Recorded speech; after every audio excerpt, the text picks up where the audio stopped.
আমি থানায় যাই আমার একটা বাড়ির কাজে। তা বসে আছি, তো বসে থাকতে থাকতে একটা ছেলের সঙ্গে দেখা হয়, তাকাই আমার দিকে, তা আমিও তাকাই, দুজনের দিকে তাকাই। থানায় কাজ হয়েছে, আমি কাছে বাড়ি চলে এসেছি।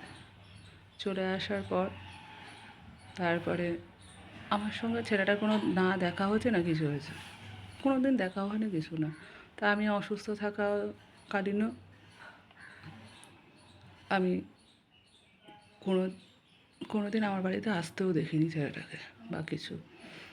আর তারপরে আমি কাজেও যাই, পার্লারে কাজ করি বা কোনো সময় আমার সামনেও আসেনি, কিছু না।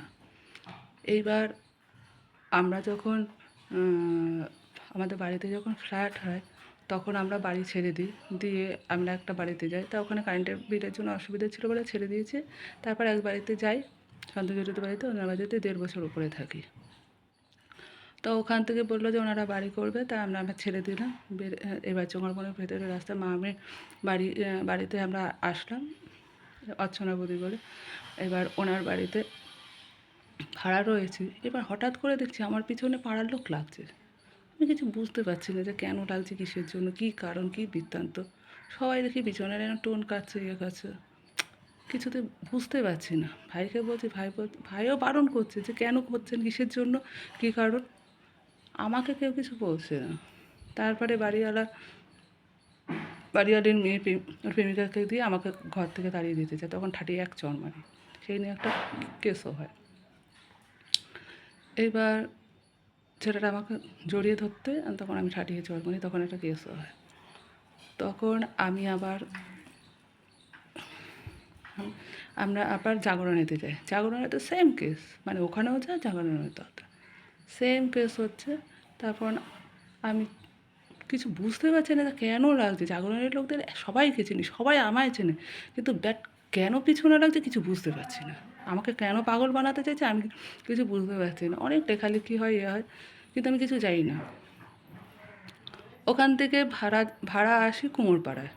কুমোরপাড়া তো দেখি সেম জিনিস, কোনো কিছু চেঞ্জ আমি দেখতে পাচ্ছি না। কুমোরপাড়াতে আমি জানি যে আমাকে কেউ ভালোবাসে, ভাইরাল করেছে। তারপরে 1 সপ্তাহ যায় না, তার মধ্যে শুনি যে আমার বিয়ে হয়ে গেছে, ভাইরাল হয়েছে। কে বিয়ে করেছে, কে কী বৃত্তান্ত, আমি কিছুই জানতাম না, কিচ্ছু বলতে কিচ্ছু না। তারপরে এবার ওখানেও পিছনেটাকে, মানে ওখানে এমনভাবে পিছনে লেগেছে বলার মতো না। মানে আমরা স্নান করছি, সেই ভিডিও ভাইরাল করছে, তুলে নিচ্ছে, সেই ভিডিও ভাইরাল করছে। তারপরে হচ্ছে আমার ভাইও আমার জামা কাপড় বাথরুমে পড়ে রয়েছে, আমার ভাইকে জামা কাপড় পরাচ্ছে, পরিয়ে ভিডিও তুলে ভাইরাল করছে। মানে যা পাচ্ছে, যে যা পাচ্ছে করে চলেছে। মানে কোনো ইয়ে নেই, মা বাপ নেই, মানে যা পাচ্ছে তাই চলছে। তখন আমার ভাইকে আবার শুনলাম যে ডাস্টবিনের খাবারও খাইয়েছে। এই চলে, কিন্তু আমার ভাই আমাকে কোনো দিন কোনো কথা বলেনি। বলতে চাই আমার ভাই বিষ খাওয়ার জন্য রাজি আছে, বলে ঠিক আছে আমাকে মেরে ফেল, কিন্তু আমার দিদিকে মারবি না। কিন্তু কী হয়েছে না হয়েছে আজ পর্যন্ত আমার ভাই আমাকে কিছু বলেনি। তারপর ওখান থেকে আমি বলি যে ঠিক আছে আমি তাহলে না খেয়ে থাকবো। আমার ভাইকে আমাদের ঘরে, মানে যেখানে খাওয়ারের অভাব নেই, সেখানে আমাদের ঘরে কুমোরপাড়া থেকে শুরু হয় আমাদের ঘরে খাওয়ার অভাব। কোনো দিন যেটা আমাদের ছিল না, পাইনি আজ পর্যন্ত, কোনো দিন পাইনি। কিন্তু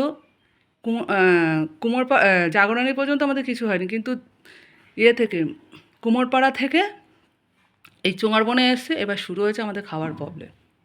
আমার ভাইয়ের টাকা নিয়ে নিয়েছে, কে নিয়েছে, কী বৃত্তান্ত জিজ্ঞাসা করছি, কেউ আমাদেরকে বলছেই না যে কে নিয়েছে কী বা কিছু, কেউ কিছু বলেনি।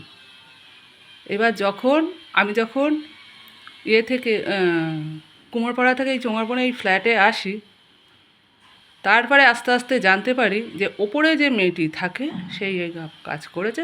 তার কারণ হচ্ছে আমি গলার আওয়াজ বুঝি বলে, চিনি বলে, এই কারণে ওরা কী করে, গলার আওয়াজ ভয়েস চেঞ্জ করে, মোবাইলে গলার আওয়াজ ভয়েস চেঞ্জ করে নানান ধরনের কথা, নানান লোকের গলায় কথা বলে যাতে ধরা না পড়ে। তারপরে জানতে পারি যে আমার বরের নাম হচ্ছে আবির চট্টোপাধ্যায়, মেয়েটির নাম দেবযানী প্রামাণিক। এখন হয়েছে নাম তথাইলা টাইটেল এখন জানি না, আর মেয়েটির নাম হচ্ছে নন্দিনী। এইবার হচ্ছে আমি ছেলেটি আমার সামনে আজ পর্যন্ত আসেনি যে আমায় বিয়ে করেছে বলেছে, আজ পর্যন্ত আমাকে আমি দেখিও নি বা কিছুই করিনি। এবার রাস্তা দিয়ে হাঁটি, বাইকে একটা দুটো কথা বলতে থাকে, করতে থাকে। এবার কথাই বলে, বাট কোনো দিন সামনে এসে দাঁড়ায়ও নি, কথাও বলেনি।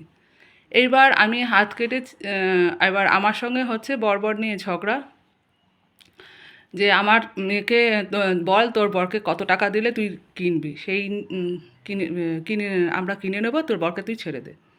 বলে আমি আমি তখন বলেছি আমি আমার বর বেচি না, আমার বর আমার কাছে থাকবে, আমি ছাড়বো না। এই বলতে কাঁচ রেগে গিয়ে এমনভাবে মারি কাচের ওপরে, আমার হাত কেটে যায়। বাট আবিরের মা বাবা বোন চলে যায় ওপরের মেয়েটির কাছে, মানে আমার হাত কেটেছে তাতেও তারা কেউ একবারও এসে দেখলো না যে আমার হাতটা কেটে গেছে বা কিছু। এদিকে বৌমা করে, এদিকে হাত কেটে গেছে, কিছুই করে না। তা বৌমা করে, বৌমার কাছে কেউ একবারও নিচ থেকে ওপর থেকে নিচে কেউ এলো না যে হাতটা কেটে গেছে মেয়েটির, দেখে যায়, কেউ আসেনি। তা কিসের শ্বশুরবাড়ি আমি তো ভেবে পাই না, কিসের বর আমি তো ভেবে পাচ্ছি না। যাদের সঙ্গে সম্পর্ক রয়েছে তাদের সঙ্গে সম্পর্ক রয়েছে, তা এবার আমাকে কেন জ্বালাচ্ছে আমি তো সেটাই বুঝতে পারছি না, কী কারণে, কারণটা কী? কী দেখেছে আমার ছেলেটি? আমাকে রেন্ডি মাগি খানকি যা পাচ্ছে তাই বলছে, যা পাচ্ছে তাই ভাইরাল করে দিচ্ছে, যা পাচ্ছে তাই লিখছে মেয়েটার কথা শুনে। মেয়েটিও আমায় ভালোভাবে চেনে না। কারণটা কি এগুলো হচ্ছে? জ্বালাতনের ওপরে জ্বালাতন কেন হচ্ছে এগুলো? কিসের জন্য? থামছেই না, এত চলছে, এত হয়ে হচ্ছে, থামছে না। লাস্টে আমি গালাগালি দিচ্ছি তাতেও থামছে না। কী চলছে এগুলো? আমার ভাইকে ফোন করছি, হ্যাঁ রে তুই কোথায়? তখন বলছে যে, বলে আমি আছি এক জায়গায়। বলছি কোথায়? তখন আবিরের মাই বলছে যে তুমি বলো কাজে আছি। কাজে আছি মানে? দিদি শ্বশুরবাড়িতে আছে, কাজে আছি। এদিকে আমার ভাই জানছে, ভাইরা জানছে আমার শ্বশুরবাড়ি আছে, বাট কে আছে না আছে সব জানতে পারছে, কিন্তু আমি কিছু জানতে পারছি না। কী কারণ? কারণটা কিসের? সব আছে কিন্তু সবাই জানছে আর আমি জানতে পারছি না, এটা আবার কেমন কথা? কী চলছে এগুলো? কিসের নাটক চলছে? কিসের জন্য চলছে এগুলো? কী কারণ? আমার লাইফ বরবাদ করছে কেন? কী কারণে? কার হাক আছে যে আমার লাইফ বরবাদ করবে? কিসের জন্য হবে এগুলো? কী কারণেই বা হবে? তারা কে? আমার শ্বশুরবাড়ির লোক দেখলাম না, বরকে দেখলাম না। এদিকে বলে বেড়াচ্ছে এটা আমার বউ হয়, আমি বিয়ে করেছি মানে যাতা, যাতা মানে যাতা, যাতা মানে যাতা। এগুলো কী চলছে? রোজ রেগুলার এক জিনিস। মেয়েটি ওপর থেকে বলছে আমার বর আমাকে চুমু খাচ্ছে, আমার বর আমাকে কিস করছে, আমার বর আমার সঙ্গে করছে। এটা কী নোংরামি চলছে? রোজ আমাকে এই নোংরামির কথাগুলো রোজ শুনতে হয়। কী কারণে? কী কারণে রোজ এগুলো কেন শুনতে হবে আমার? কিসের জন্য? এরা নাকি ভদ্র ফ্যামিলি, আমি গালাগালি দিই বলে আমরা ভদ্র না। বাট ভদ্র ফ্যামিলির লোকেরা এরকম কথা বলে নাকি? আমরা মজা করি, কিসের মজা একটা মেয়ের সঙ্গে? যে যাকে চিনি না, শুনি না, কথা বলি না, কিছু করি না, তার বিয়ে হয়ে গেছে, সে বুঝতে পারছে না কার সঙ্গে বিয়ে হয়েছে, কী হয়েছে, তার মাথায় কিছু নেই। কী চলছে এই নোংরামিগুলো এগুলো? তারপর রাস্তায় নোংরামি দেখাচ্ছে, ছেলেদের ওইটা দেখতে হচ্ছে, মেয়েদের ওইটা দেখতে হচ্ছে। কী কেন? কিসের জন্য? সামনে মেয়েদের সামনে নেচ, ছেলেদের একটা। কী কারণে? কোনো সময় চুলকানি, কোনো সময় প্যান্ট তুলছে, কোনো কিসের জন্য? থানায়ও দেখানো হচ্ছে।